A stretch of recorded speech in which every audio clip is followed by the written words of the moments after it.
앞으로 투자자들이 봐야 할 건 카드 발급 숫자 자체보다는 실제 사용자가 얼마나 꾸준히 쓰는지, 보상으로 받은 XRP를 바로 팔지 않고 보유하는 비율이 얼마나 되는지, 그리고 이게 RLUSD나 제미니의 다른 상품과 어떻게 연결되는지입니다. 여기서 성과가 보이면 XRP가 실제 생활 속 자산으로 자리 잡는 데 꽤 힘이 될 거라 생각해요.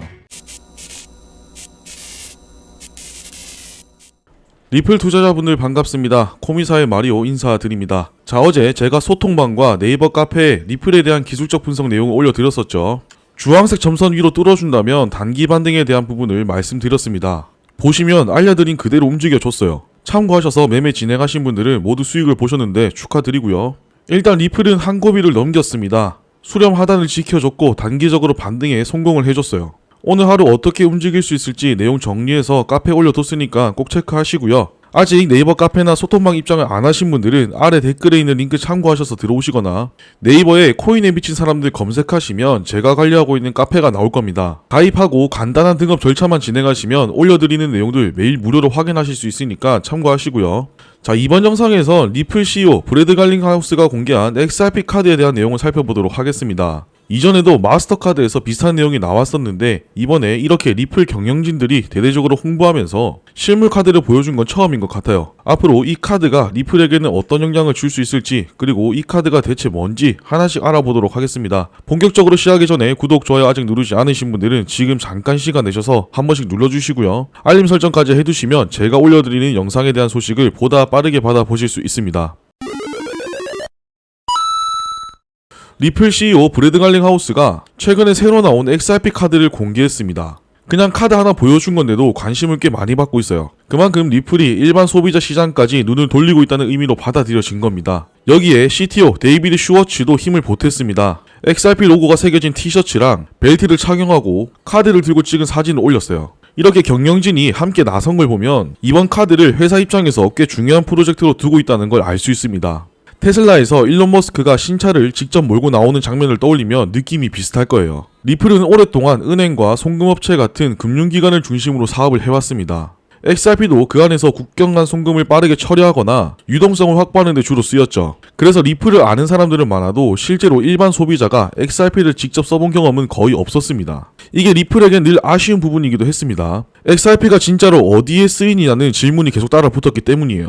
물론 금융기관들은 리플렛을 통해 XRP를 실제로 활용했지만 대중적인 이미지는 여전히 투자형 코인에 가까웠습니다. 이번에 나온 카드는 그 한계를 깨보려는 시도라고 볼 수 있습니다. 소비자들이 일상에서 물건을 사거나 교통비를 내면서 동시에 XRP를 보상으로 받을 수 있는 구조를 만들었으니까요. 이렇게 되면 일반인들도 거래소에서 직접 코인을 사지 않아도 생활 속에서 자연스럽게 XRP를 접하게 됩니다. 결국 리플은 기관 대상 사업에서 한 발 더 나아가 소비자 시장까지 직접 다가가고 있습니다. 투자자 입장에서도 XRP가 실제 생활에서 쓰이는 사례가 하나씩 쌓인다는 건 중요한 변화로 볼 수 있겠죠.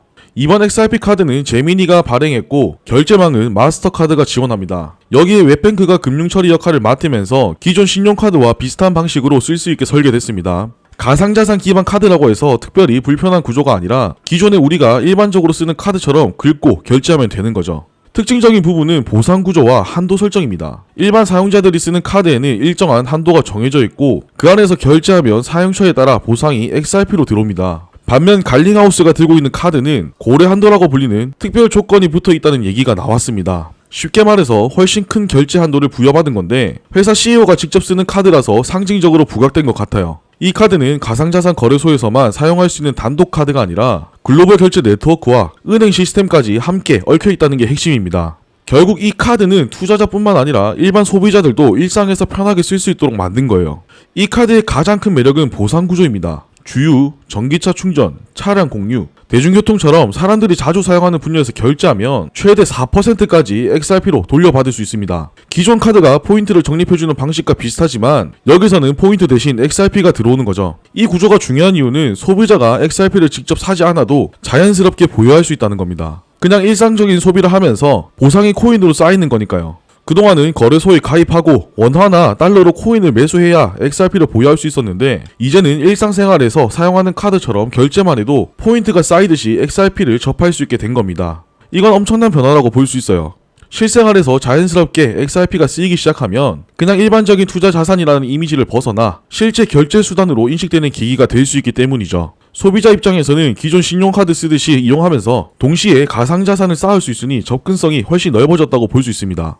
이번 카드는 리플이 최근 추진하는 여러 흐름과 연결돼 있습니다. 리플이 내놓은 스테이블코인 RLUSD는 제미니에서 지원을 넓혀가고 있고, 제미니는 파생상품 거래에서 XRP를 담보자산으로 추가했습니다. 이번 카드 출시는 이런 흐름들과 별개로 움직이다기보다는 같은 방향에서 함께 움직이고 있는 거라 생각해요. 여기에는 관계 회복이라는 맥락도 있습니다. 예전에는 제미니와 XRP 커뮤니티 사이가 그리 좋지 않았습니다. 상장 이슈나 커뮤니케이션 문제로 갈등이 있었는데, 이번에는 공동 프로젝트를 통해 이전과는 반대되는 그림을 보여주고 있죠. 서로 필요하다는 걸 인정한 거고 이제는 함께 움직이는 거예요. 투자자 입장에서 의미 있는 부분은 카드 하나의 성공 여부만이 아닙니다. 카드, RLUSD, 파생 상품, 그리고 제미니 협력까지 이어지면서 XRP가 소비자 시장과 기관 시장을 동시에 겨냥하고 있다는 점이에요. 결제와 리워드를 통해 일반 사용자가 XRP를 접하고 뒤에서는 파생 상품과 스테이블 코인으로 유동성이 받쳐주는 구조가 만들어지고 있습니다. 이건 XRP가 단순히 거래소에서 사고 파는 자산이 아니라 결제와 금융 서비스 전반에 녹아들 수 있는 기반을 쌓고 있다는 뜻이기도 해요. 앞으로 투자자들이 봐야 할 건 카드 발급 숫자 자체보다는 실제 사용자가 얼마나 꾸준히 쓰는지, 보상으로 받은 XRP를 바로 팔지 않고 보유하는 비율이 얼마나 되는지, 그리고 이게 RLUSD나 제미니의 다른 상품과 어떻게 연결되는지입니다. 여기서 성과가 보이면 XRP가 실제 생활 속 자산으로 자리 잡는 데 꽤 힘이 될 거라 생각해요.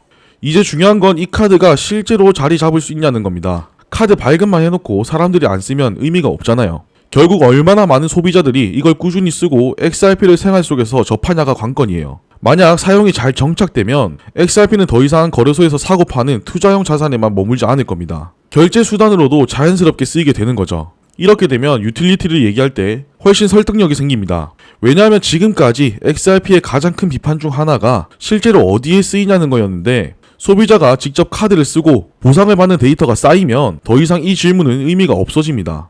그렇게 되면 가격 흐름도 안정될 여지가 있습니다. 기존에는 거래소에서 단기 매매로 가격이 크게 흔들렸지만 카드 보상을 통해 소액이라도 꾸준히 XRP를 모으는 사용자가 늘어나면 매도나 매수 패턴이 달라집니다. 즉각적으로 사고 팔기보다는 보유하거나 소액 결제에 쓰는 사람이 많아지니까 변동성이 줄어들 수밖에 없는 구조가 되는 거죠. 이런 변화가 지속된다면 XRP는 앞으로 완전히 다른 평가를 받을 수 있습니다. 지금까지는 투자자들이 거래소에서 사고 파는 코인이라는 이미지가 강했다면 앞으로는 실제 금융 네트워크와 소비자 시장에서 동시에 쓰이는 자산으로 평가될 수 있다는 겁니다.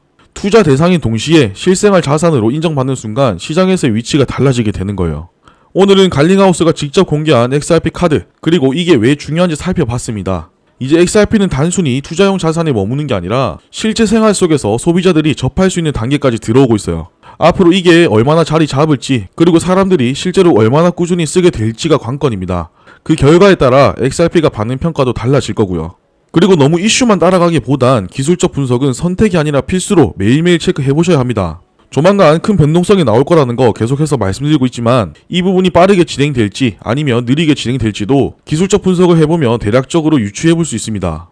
그런 부분들 모두 이해하시기 쉽게 정리해서 소통방이랑 네이버 카페에 올려드리고 있습니다. 소통방 입장 링크는 아래 댓글에 올려두었고요. 네이버 카페는 네이버에 코인에 미친 사람들 검색하시면 제가 관리하는 카페가 나옵니다. 여기 가입하시고 간단한 등업 절차만 진행하시면 매일 올려드리는 시황과 리플에 대한 기술적 분석들 무료로 보실 수 있으니까 많은 이용 부탁드리고요. 시장은 늘 변동성이 크고 하루하루 움직임이 다릅니다. 그렇지만 방향을 읽고 준비하는 사람은 결국 기회를 잡을 수 있어요. 늘 차분하게 시장을 바라보셨으면 좋겠습니다. 준비한 내용은 여기까지고요. 도움이 되셨다면 구독, 좋아요, 알림 설정 잊지 말고 꼭 한 번씩 눌러주시고 저는 또 알찬 내용 준비해서 돌아오도록 하겠습니다. 감사합니다.